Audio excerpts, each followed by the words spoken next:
royal house of Stuart. Fall of the Tudor house. Queen Elizabeth I of the English royal house of Tudor died in Richmond Palace in 1603 at the age of 69.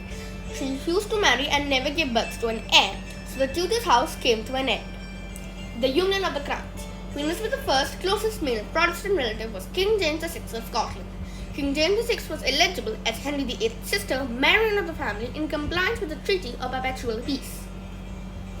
King James VI and First. King James VI of Scotland was crowned in 1603. King James VI and First of the realms of England, Scotland, and Ireland. The sixth English title stands for Scotland, and the first stands for England and Ireland. The three realms were just in a personal union and had different laws, judiciary, and parliament. King James VI was married to Anne of Denmark. In the king's early reign, two plots against the king, called the Bye plot and the Main plot, led to the arrest of Lord Cobham and Sir Walter Raleigh. Most of the day-to-day governing of the realms fell to the Shred Caesar, later the Earl of Salisbury.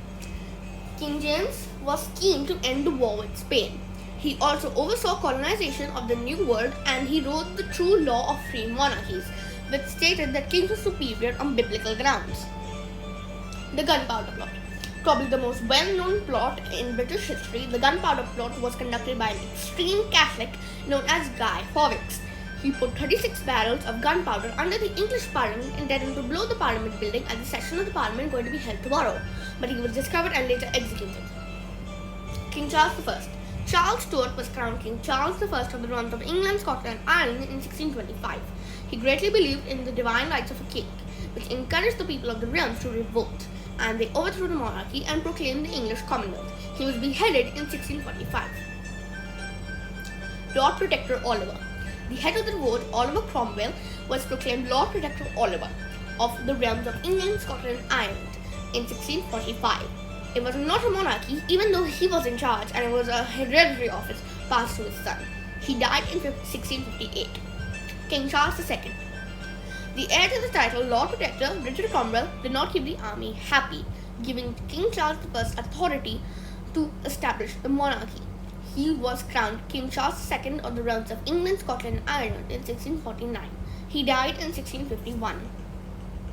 King James II. King Charles II had no legitimate son of his own, so his brother James Stuart was crowned King James VI of the realms of England, Scotland, and Ireland. But King James II was a Catholic, and he was not accepted in the Anglican Protestant English Parliament, and they invited Mary Stuart and William of Orange to take the throne, and James II fled. Mary Stuart and William of Orange. Mary was the rightful monarch, but let her husband rule with her.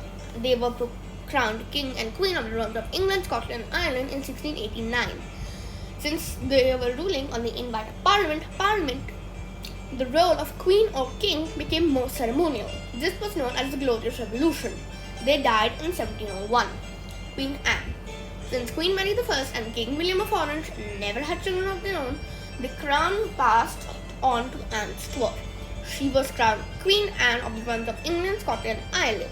In 1707, the laws, parliaments, and judiciary of England and Scotland were merged into the United Kingdom of Great Britain with the Act of Union 1707. Queen Anne was pregnant 17 times, but the baby died or was stillborn.